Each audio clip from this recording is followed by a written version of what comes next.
ओम शांति। आजिर अव्यक्त मुरली पुनरावृत्ति 30/11/4 मधुबन। मुरलीर सारांश एबे निजर चालीचलन एवं चेहरा द्वारा ब्रह्मा बाबा समान अव्यक्त रूप देखाओ, साक्षात्कार मूरत हुआ। आज भाग्य विधाता बाबा निजर चारिआडर श्रेष्ठ भाग्यवान पिलामानंकु देखि हर्षित होउछन्ति। सारा कल्प भितरे एभली श्रेष्ठ भाग्य कहार भी होई परिबो नाही। कल्प कल्प केवल तुमे पिलामाने ही यही अधिकार प्राप्त करुछ। मने अछि तो निजर कल्प कल्पर अधिकारीर भाग्य। एही भाग्य सर्वश्रेष्ठ भाग्य काहेकि अटे? काहेकि ना स्वयं भाग्य विधाता ही यही श्रेष्ठ भाग्यर दिव्य जन्म तुम मानकु देइछन्ति। जहार जन्म ही भाग्य विधातांक द्वारा होइथिबो ताठारु श्रेष्ठ आउ किछि भी होई परिबो नाही। तेबे निजर भाग्यर निशा स्मृति रे रहुछि तो? जदि निजर भाग्यर लिस्ट बाहर करिवो तेबे केते बड़ लिस्ट होई जिवो। कोनोसी भी वस्तु तुमर एही भाग्यवान ब्राह्मण जन्म रे अप्राप्त नुहे। तेबे समस्तंग मन भितरे निजर भाग्यर तालिका स्मृति रे आसीगला ना? एबे ताकु स्मृति को आण। कौन आसीगला? एबे तुमर दिल केउ गीत गाउछि? बाहा भाग्य विधाता बाहा, बाहा मोर भाग्य बाहा। तेबे एही श्रेष्ठ भाग्यर विशेषता हला जणे भगवान को द्वारा तीनोटी संबंधर प्राप्ति। जनक द्वारा जनक भितरे तीनोटी संबंध। जीवन रे जेउ तीनोटी विशेष संबंधर गायन अछि पिता शिक्षक सद्गुरु, तेबे दुनिया रे काहाकु भी जनक द्वारा तीनोटी विशेष संबंध एवं तार प्राप्ति हेउ नाही। किंतु तुमे माने गर्वर सहित कहूछ आमर पिता मध्य अटंती, शिक्षक मध्य अटंती एवं सद्गुरु मध्य अटंती। पितांक द्वारा सर्व संबंधर खणी प्राप्त होउछि। एबे तो संपत्ति गुड़िकर तालिका मध्य स्मृति को आसीजिव। तेबे बाबांक द्वारा कौन कौन संपत्ति मिलुछि सेगुड़ी को स्मृति रे आण। कौन मिली जाइछि ना मिलिबार अछि? कौन कहूछ? बालक हिसाब रे मालिक तो निश्चिंत अट। शिक्षा द्वारा श्रेष्ठ पदर प्राप्ति होई जाइछि। एमिति भी देखिबाकू गले दुनिया रे सबुठारु श्रेष्ठ पद राज्य पदर गायन रहिछि। तेणु तुमे माने तो डबल राजा होई जाइछ। वर्तमान स्वराज्य अधिकारी एवं भविष्यतर अनेक जन्म राज्य पदर अधिकारी। एही पाठपढ़ा केवल गोटिए जन्मर, ताहा मध्य केते छोटिया जन्म, किंतु पद प्राप्ति अनेक जन्मर। एवं राज्य मध्य अखंड अटल निर्विघ्न राज्य। एबे मध्य तुमे माने स्वराज्य अधिकारी चिंतामुक्त राजा अट। ठीक कथा ना? कौन चिंतामुक्त राजा होई जाइछ? तेबे जेउ माने चिंतामुक्त अटंती से माने हाथ उठाओ। कौन चिंतामुक्त अट तो? टिके भी चिंता नाही तो? देख जेतेबेले कोनोसी कंढई खेल अर्थात परिस्थिति सामना को आसी जाउछि सेतेबेले चिंता आसुछि ना नहीं? मायार कंढई नाच सामना को आसुछि ना नहीं? सेतेबेले टिके टिके चिंता आसुछि ना आसु नाही? अल्प अल्प चिंता बा चिंतन चालुछि ना नाही? एमिति तो तुमर श्रेष्ठ भाग्य एबेठारु ही तुम मानकु निश्चिंत सम्राट करि देउछि। एथिरे अल्प बहुत जहाँ भी सब कथा आसुछि ताहा आहुरी भविष्यत पई अनुभवी बा परिपक्व करिबा पई ही आसुछि। एबे तो समस्ते एही सब भिन्न भिन्न कथार अनुभवी होई गलणी ना? आउ तो भय करूना ना? तेणु साक्षी द्रष्टार आसन उपरे बसी आनंद रे ही कंढई खेल देख, कार्टून शो देख। प्रकृति रे तो एहा भी किछि भी नुहे, कार्टून शो अटे ना। तेणु एबे तो मजबूत होई गलणी ना?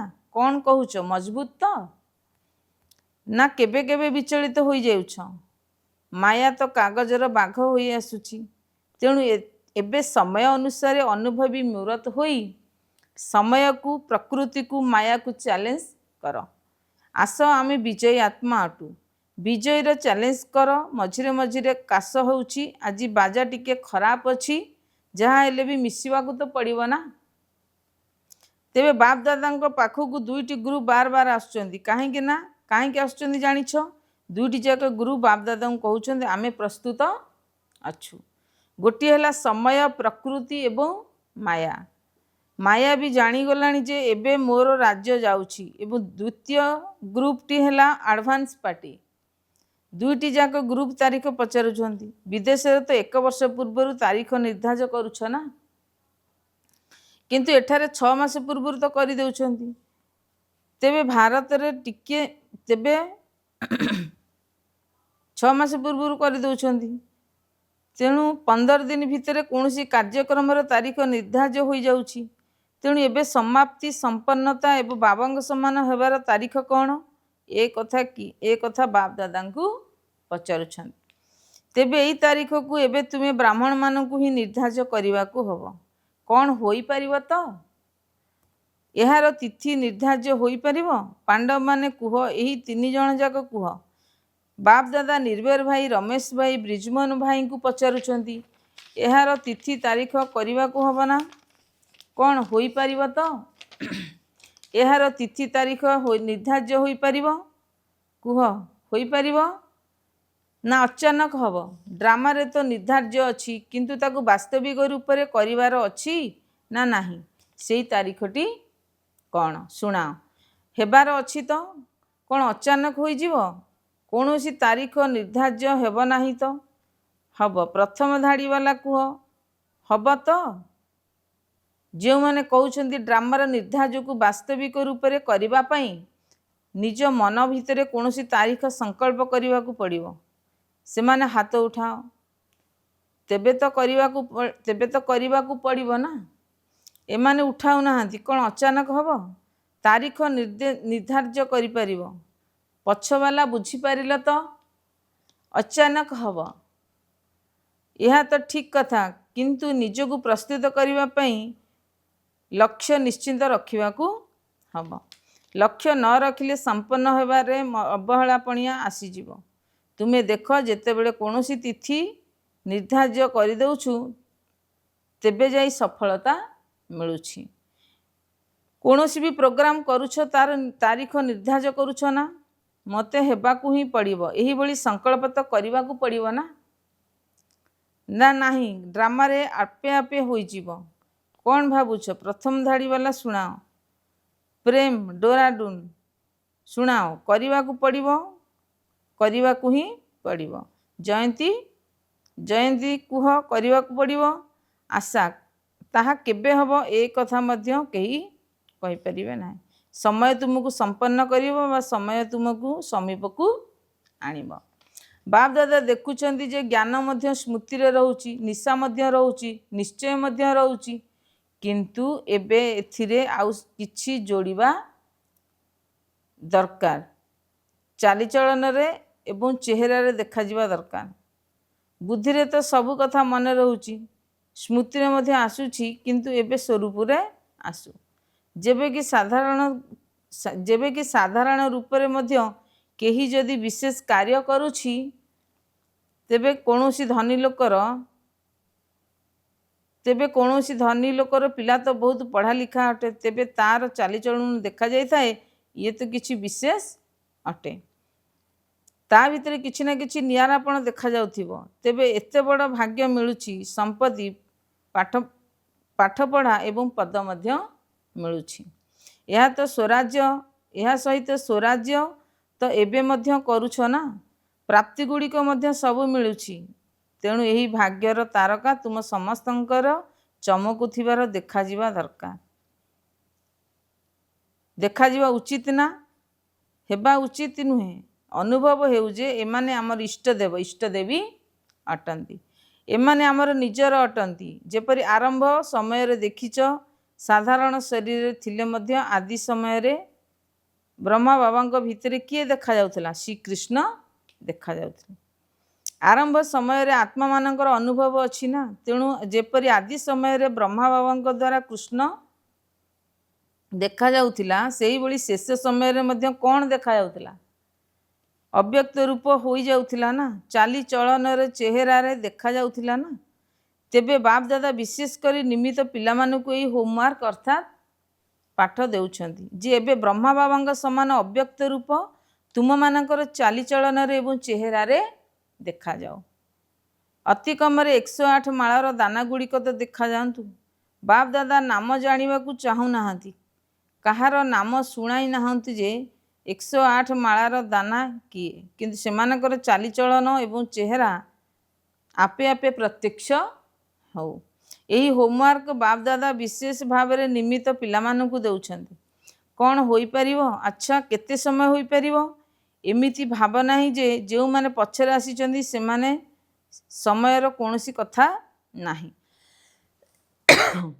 କେହି ନ ଭାବନ୍ତୁ ଯେ ମୁଁ ତ ଅଳ୍ପ ବର୍ଷ ହେଲା ଆସିଛି, ଏଥିରେ କେହି ବି last show first show first ହୋଇପାରିବେ, ଅର୍ଥାତ୍ ଶେଷରେ ଆସିଥିଲେ ମଧ୍ୟ ତୀବ୍ର ପୁରୁଷାର୍ଥ କରି ପ୍ରଥମ ନମ୍ବରରେ ଆସିପାରିବେ। ଏହା ମଧ୍ୟ ବାପ ଦାଦାଙ୍କର ଚ୍ୟାଲେଞ୍ଜ ଅଟେ। କରିପାରିବ, କେହି ତ କରିପାରିବ, ଶେଷବାଲା ମଧ୍ୟ ହୋଇପାରିବ। କେବଳ ଲକ୍ଷ୍ୟକୁ ପକ୍କା ରଖ, କରିବାକୁ ହିଁ ହେବ, ହେବାକୁ ହିଁ ହେବ। ଡବଲ ବିଦେଶୀମାନେ ହାତ ଉଠାଅ। ତେବେ ଡବଲ ବିଦେଶୀମାନେ କ'ଣ କରିବ? ଡବଲ ସୁଯୋଗ ନେବ ନା। ବାପ ଦାଦା ନାମ ଶୁଣାଇବେ ନାହିଁ, କିନ୍ତୁ ସେମାନଙ୍କର ଚେହେରା କହିଦେବ ଯେ ଇଏ ତ ଅଟନ୍ତି। ସାହସ ଅଛି ନା? ବାପ ଦାଦା ପ୍ରଥମ ଧାଡ଼ିବାଲାଙ୍କୁ ଦେଖୁଛନ୍ତି। ସାହସ ଅଛି ତ? ଯଦି ସାହସ ଅଛି ତେବେ ହାତ ଉଠାଅ। ପଛବାଲା ମଧ୍ୟ ଉଠାଇ ପାରିବେ। ଯିଏ କରିବ ସିଏ ଅର୍ଜୁନ ଅଥବା ପ୍ରଥମ ନମ୍ବର ହେବ। ଆଚ୍ଛା, ବାପ ଦାଦା ଏହାର ଫଳାଫଳ ଦେଖିବା ପାଇଁ 6 ମାସ ପର୍ଯ୍ୟନ୍ତ ସମୟ ଦେଉଛନ୍ତି। 6 ମାସର ଫଳାଫଳ ଦେଖିବେ, ତାପରେ ଫାଇନାଲ କରିବେ ଠିକ୍ ଅଛି ତ ନା ନାହିଁ। କାହିଁକି ନା ଦେଖାଯାଉଛି ସମୟର ବେଗ ଏବେ ତୀବ୍ର ଗତିରେ ଆସିବାକୁ ବଢ଼ୁଛି। ତେଣୁ ପୁରୁଷାର୍ଥର ବେଗକୁ ଆଉ ଟିକିଏ ତୀବ୍ର କର। ଏବେ ଉଡ଼। ଚାଲୁଛି ତ କୁହ ନାହିଁ, ଉଡ଼ୁଛି କୁହ। ଉତ୍ତର ଦେବାବେଳେ ବହୁତ ଭଲ ଭଲ ଉତ୍ତର ଦେଉଛନ୍ତି। ଆମେ ତ ହିଁ ଅଟୁ ନା, ଆମ ଛଡ଼ା ଆଉ କିଏ କରିବ? ବାପ ଦାଦା ମଧ୍ୟ ଖୁସି ହେଉଛନ୍ତି, କିନ୍ତୁ ଏବେ ଲୋକମାନେ କିଛି ନା କିଛି ଦେଖିବାକୁ ଚାହୁଁଛନ୍ତି। ବାପ ଦାଦାଙ୍କର ମନେ ଅଛି ଯେତେବେଳେ ଆଦି ସମୟରେ ତୁମେ ପିଲାମାନଙ୍କ ପାଇଁ ସେବା କରିବା ପାଇଁ ବାହାରକୁ ଯାଇଥିଲ, ସେତେବେଳେ ପିଲାମାନଙ୍କ ଦ୍ୱାରା ସାକ୍ଷାତକାର ହେଉଥିଲା। ତେଣୁ ଏବେ ସେବା ପ୍ରତି ଏବଂ ସ୍ୱସ୍ୱରୂପ ପ୍ରତି ଦୁଇ ଆଡ଼କୁ ଧ୍ୟାନ ଦେବା ଦରକାର। ତାହେଲେ କ'ଣ ବୁଝିଲ? ଏବେ ସାକ୍ଷାତକାର ମୂରତ ହୁଅ। ସାକ୍ଷାତ ବ୍ରହ୍ମା ବାବାଙ୍କ ସମାନ ହୁଅ। ଆଚ୍ଛା, ଆଜି ନୂଆ ନୂଆ ପିଲାମାନେ ମଧ୍ୟ ବହୁତ ଆସିଛନ୍ତି। ନିଜର ସ୍ନେହର ଶକ୍ତି ଦ୍ୱାରା ସମସ୍ତେ ପହଞ୍ଚି ଯାଇଛନ୍ତି। ସେଥିପାଇଁ ବାପ ଦାଦା ବିଶେଷ କରି ଯେଉଁ ପିଲାମାନେ ନୂଆ କରି ଆସିଛନ୍ତି ସେମାନଙ୍କୁ ସମସ୍ତଙ୍କୁ ନାମ ସହିତ ପଦ୍ମାଗୁଣ ଅଭିନନ୍ଦନ ଦେଉଛନ୍ତି। ତା ସହିତ ବରଦାତା ରୂପରେ ବରଦାନଙ୍କର ମଧ୍ୟ ଦେଉଛନ୍ତି। ସର୍ବଦା ବ୍ରାହ୍ମଣ ଜୀବନରେ ବଞ୍ଚି ରହିଥାଅ ଏବଂ ଉଡ଼ୁଥାଅ। ଆଚ୍ଛା, ସେବାର ପାଳି ପଞ୍ଜାବ ଟର୍ନ। ପଞ୍ଜାବ ବାଲା ଉଠ। ବହୁତ ଭଲ କଥା। ସେବାରେ ଏହି ବିଧି ବହୁତ ଭଲ ଅଟେ। ସବୁ ଜୋନ୍କୁ ସୁଯୋଗ ମିଳିଯାଉଛି। ଗୋଟିଏ ହେଲା ଯଜ୍ଞ ସେବା ଦ୍ୱାରା ଗୋଟିଏ ଗୋଟିଏ ପାଦରେ ପଦ୍ମଗୁଣା ରୋଜଗାର ଜମା ହୋଇଯାଇଛି। କାହିଁକି ନା ଅଧିକାଂଶ ଯେକୌଣସି କର୍ମ କରୁଥାଅ ନା କାହିଁକି ଯଜ୍ଞ ସେବା ସ୍ମୃତିରେ ରହୁଛି ଏବଂ ଯଜ୍ଞ ସେବା ମନେ ରହିଲେ ଯଜ୍ଞର ରଚୟିତା ତ ନିଶ୍ଚିତ ମନେ ପଡ଼ିବେ। ତେଣୁ ସେବା ଦ୍ୱାରା ମଧ୍ୟ ଅଧିକରୁ ଅଧିକ ପୁଣ୍ୟର ଖାତା କରିଦେଉଛି। ଏବଂ ଯେଉଁମାନେ ସଚ୍ଚା ପୁରୁଷାର୍ଥୀ ଅଟନ୍ତି ସେମାନେ ନିଜର ଯୋଗର ଚାର୍ଟକୁ ସହଜ ଏବଂ ନିରନ୍ତର କରିପାରିବେ। କାହିଁକି ନା ଏଠାରେ ଏମିତି ତ ମହାରଥୀମାନଙ୍କର ସଙ୍ଗମ ମିଳୁଛି। ସଙ୍ଗର ରୋଗ ମଧ୍ୟ ସହଜରେ ଲାଗିଯାଇଥାଏ। ତେଣୁ ଯଦି ଏଠାରେ ପୁରୁଷାର୍ଥ ପ୍ରତି ଧ୍ୟାନ ଦେବେ ତେବେ 8-10 ଦିନ ଭିତରେ ବହୁତ ଉନ୍ନତି ହୋଇପାରିବ। ତେବେ ସାଧାରଣ ଭାବରେ ସେବା କରିବାର ଏତେ ଲାଭ ମିଳିପାରିବ ନାହିଁ, କିନ୍ତୁ ଏହା ସହଯୋଗୀ ଏବଂ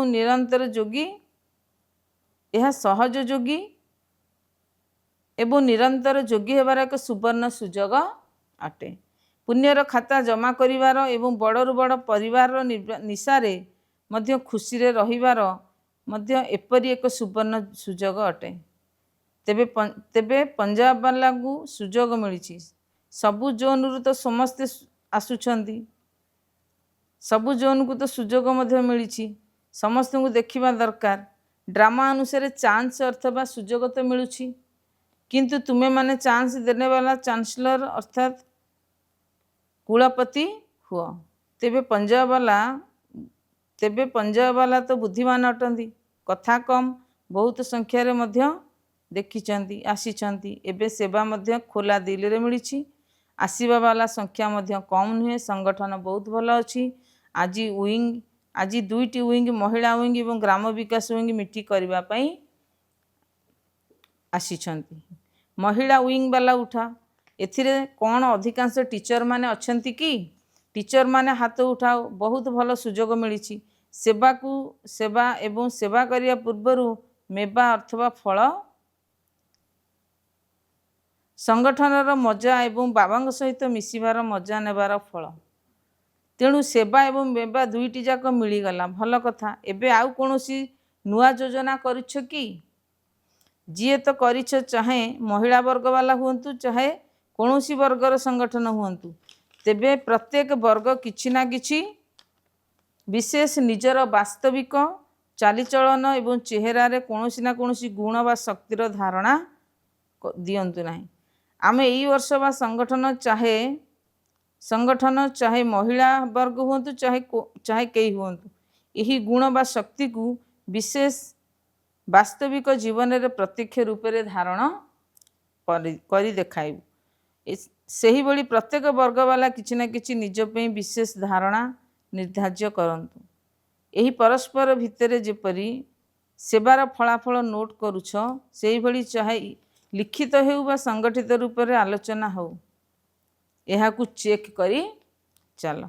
तेबे प्रथमे तुमे माने करी देखाओ, महिला वर्ग वाले देखाओ, ठीक अच्छी ना? तेणु प्रत्येक वर्ग को किछि ना किछि निज पे योजना करिबा दरकार एवं समय निर्धार्य कर जे एतिकी दिन भितर एतिकी प्रतिशत प्रैक्टिकल रे करिवु। तापर देखिबो बाप दादा मध्य जहाँ चाहूँगी चालीचलन एवं चेहरा रे आसीबा दरकार, ताहा सहजरे आसी पारिबो। तेबे यार योजना प्रस्तुत बाप दादा को मध्य यार प्रस्तुत बाप दादा को दियो, चेहरा रे आसीबा दरकार जे यह सहजरे होई जिवो। तेबे यार योजना प्रस्तुत करी बाप दादा को खुशी दियो। एठारे प्रत्येक वर्ग कौन करिवो? सेवार योजना गुड़िक जेपरी नोट करुछ ना, सेहीपरि एहाकु मध्य ठीक अच्छी ना प्रस्तुत करी देखाओ, बहुत भल अच्छी। छोटे छोटे संगठन मध्य कमाल करि परिबे। टीचर्स माने भाबुछ करि परिबो, तेबे योजना कर। अच्छा, सेवा पाई अभिनंदन। ग्राम विकास वर्गर पिला माने उठ, आज पर्यंत ग्राम विकास वाला केते ग्राम परिवर्तन कलेनी। तेबे ग्राम रे सेवा करिछ, 7टी ग्राम रे सेवा करिछु एवं गोटिए ग्राम रे 75% काम होउछि। एही मीटिंग रे मध्य कार्यक्रम रखिछु। समयर डाकरा स्वच्छ स्वर्णिम भारत। एही योजना अनुसार ग्राम को जाई व्यसन मुक्त एवं स्वच्छ करिवार सेवा करिवु। बहुत भल वास्तविक रूप से करुछ ना। यार संपूर्ण फलाफल प्रधानमंत्री और राष्ट्रपति पाखक जाउछ कि एबे पठाइबा दरकार, कहीं ना ग्राम को जाई तुमे माने जहाँ सब वास्तविक रूप से देखुछ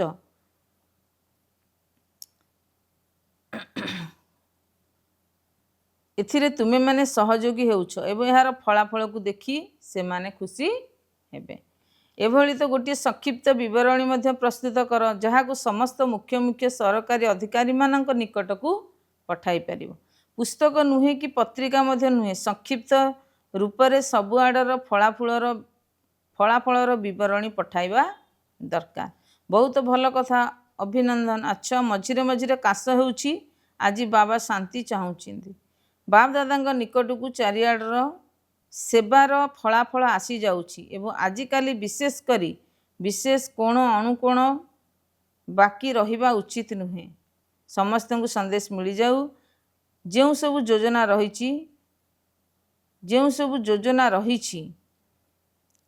ତୁମେ ମାନେ ବାସ୍ତବିକ ରୂପରେ ନିର୍ଭର କରୁଛ। ତାର ଫଳାଫଳ ମଧ୍ୟ ଭଲ ଅଛି। ବାପ ଦାଦାଙ୍କୁ ତ ଡବଲ ବିଦେଶୀ ପିଲାମାନଙ୍କର ଫଳାଫଳ ମିଳିଛି। ଚାରିଆଡ଼େ ସେବାର ସଫଳତା ଫଳାଫଳ ମିଳିଛି। ତେବେ ପିଲାମାନେ ସନ୍ଦେଶ ଦେବାର ସେବାରେ ଯେପରି ସଫଳତା ପ୍ରାପ୍ତ କରନ୍ତି, ସେହିଭଳି ନିଜର ବାଣୀ ଦ୍ୱାରା, ସମ୍ପର୍କ ଦ୍ୱାରା ଏବଂ ଏହା ସହିତ ନିଜର ଚେହେରା ଦ୍ୱାରା ଫରିସ୍ତା ସ୍ୱରୂପର ସାକ୍ଷାତକାର ହୋଇଥାଏ। ଯେଉଁମାନେ ଭାରତର ସାକ୍ଷାତକାର ହୋଇଥାଏ, ଯେଉଁମାନେ ଭାରତର ବାପ ଦାଦାଙ୍କୁ ତ ଡବଲ ବିଦେଶୀ ପିଲାମାନଙ୍କର ଫଳାଫଳ ମିଳିଛି। ଚାରିଆଡ଼େ ସେବାର ସଫଳତା ଫଳାଫଳ ବି ମଧ୍ୟ ଆସିଯାଇଛି। ତେବେ ପିଲାମାନେ ସନ୍ଦେଶ ଦେବାରେ ସେବାରେ କୌଣସି ସଫଳତା ପ୍ରାପ୍ତ କରିଛନ୍ତି। ସେହିପରି ନିଜର ବାଣୀ ଦ୍ୱାରା, ସମ୍ପର୍କ ଦ୍ୱାରା ଏବଂ ଏହା ସହିତ ନିଜର ଚେହେରା ଦ୍ୱାରା ଫରିସ୍ତା ସ୍ୱରୂପର ସାକ୍ଷାତକାର କରାଇବେ। ଆଚ୍ଛା, ଯେଉଁମାନେ ପ୍ରଥମେ ଥର ଆସିଛନ୍ତି ସେମାନେ ହାତ ଉଠାଅ, ହାତ ଉଠାଅ। ବହୁତ ଅଛନ୍ତି, ଭଲ କଥା। ଅତି ବିଳମ୍ବର ବୋର୍ଡ଼ ଲଗାଇବା ପୂର୍ବରୁ ଆସିଯାଇଛନ୍ତି, ଭଲ କଥା।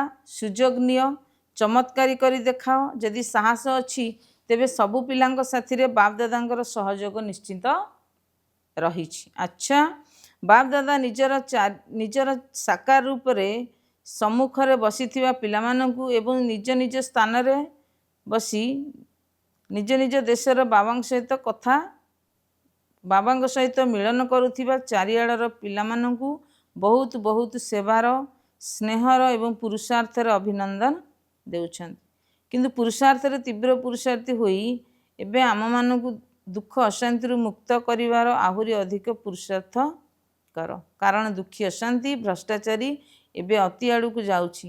ଏବେ ଅତିକୁ ଅନ୍ତ କରି ସବୁ ଆତ୍ମାଙ୍କୁ ବାବାଙ୍କ ଠାରୁ ମୁକ୍ତିଧାମର ସମ୍ପତ୍ତି ପ୍ରାପ୍ତ କର। ଏହିଭଳି ସର୍ବଦା ଦୃଢ଼ ସଂକଳ୍ପ ଦ୍ୱାରା ପିଲାମାନଙ୍କୁ ସ୍ନେହ ସମ୍ପନ୍ନ ଶୁଭେଚ୍ଛା ଏବଂ ନମସ୍ତେ। ଓମ୍ ଶାନ୍ତି। ବରଦାନ। ନମ୍ରତା ସହିତ ଅଧିକାରୀ ପଣିଆର ସନ୍ତୁଳନ ଦ୍ୱାରା ବାବାଙ୍କୁ ପ୍ରତ୍ୟକ୍ଷ କରୁଥିବା ବିଶେଷ ସେବାଧାରୀ ହୁଅ। ଯେଉଁଠାରେ ସନ୍ତୁଳନ ଥାଏ ସେଠାରେ ଚମତ୍କାରୀ ଦେଖାଯାଇଥାଏ। ଯେତେବେଳେ ତୁମେମାନେ ନମ୍ରତା ଏବଂ ସତ୍ୟତାର ଅଧିକାରୀ ପଣିଆର ସନ୍ତୁଳନ ଦ୍ୱାରା କାହାକୁ ବି ବାବାଙ୍କର ପରିଚୟ ଦେବ, ସେତେବେଳେ ହିଁ ଚମତ୍କାରୀ ଦେଖିବାକୁ ମିଳିବ। ଏହି ରୂପରେ ହିଁ ବାବାଙ୍କୁ ପ୍ରତ୍ୟକ୍ଷ କରିଛନ୍ତି। ତେବେ ତୁମମାନଙ୍କର ବାଣୀ ସ୍ପଷ୍ଟ ହେବା ଦରକାର। ଯଦି ସେଥିରେ ସ୍ନେହ ମଧ୍ୟ ଥିବ, ନମ୍ରତା ଏବଂ ମଧୁରତା ନଥିବ, ତେବେ ସତ୍ୟତା ମଧ୍ୟ ଥିବ, ତେବେ ଯାଇ ପ୍ରତ୍ୟକ୍ଷତା ହେବ। କଥା କହିବା ସହିତ ମଝିରେ ମଝିରେ ଅନୁଭବ କରନ୍ତୁ, କରାଇ ଚାଲ। ଯାହାଦ୍ୱାରା ଲଗନରେ ମଗନ ହେଉଥିବା ମୂର୍ତ୍ତି ଭଳି ସମସ୍ତେ ତୁମକୁ ଅନୁଭବ କରିବେ। ଏହିଭଳି ନିଜର ସ୍ୱରୂପ ଦ୍ୱାରା ସେବା କରୁଥିବା ଆତ୍ମାମାନେ ହିଁ ବିଶେଷ ସେବାଧାରୀ ଅଟନ୍ତି। ସ୍ଲୋଗାନ। ଯଥା ସମୟରେ ଯଦି କୌଣସି ବି ସାଧନ ନଥିବ, ତେବେ ବି ସାଧନାରେ ବିଘ୍ନ ନ ଆସୁ। ଅବ୍ୟକ୍ତ ଇଶାରା। ସତ୍ୟତା ଏବଂ ସଭ୍ୟତା ରୂପୀ ସଂସ୍କୃତିକୁ ଆପଣାଅ। କେହି ଭାବୁଛନ୍ତି ବୋଧହୁଏ କେହି କୌଣସି ବିକାର ନୁହେଁ, ଏହା ଏକ ଶସ୍ତ୍ର ଅଟେ। କିନ୍ତୁ କ୍ରୋଧ ଜ୍ଞାନୀ ଆତ୍ମାମାନଙ୍କର ମହାଶତ୍ରୁ ଅଟେ। କାହିଁକି ନା କ୍ରୋଧ ଅନେକ ଆତ୍ମାଙ୍କ ସହିତ ସମ୍ବନ୍ଧ ସମ୍ପର୍କରେ ଆସିଥିବା ଦ୍ୱାରା ଜଣାଶୁଣା ହୋଇଯାଏ ଏବଂ କ୍ରୋଧକୁ ଦେଖି ବାବାଙ୍କର ନାମର ଗ୍ଲାନି ହୋଇଥାଏ। କହିଲା ବାଲା ମଧ୍ୟ ଏକଥା କହିଥାନ୍ତି, ଆମେ ଜ୍ଞାନୀ ଆତ୍ମାମାନଙ୍କୁ ଜାଣିଥିଲୁ, ସେଥିପାଇଁ ଏହାର ଅଂଶ ମାତ୍ରକୁ ମଧ୍ୟ ସମାପ୍ତ କରି ସଭ୍ୟତା ପୂର୍ବକ ବ୍ୟବହାର କର। ଓମ୍ ଶାନ୍ତି।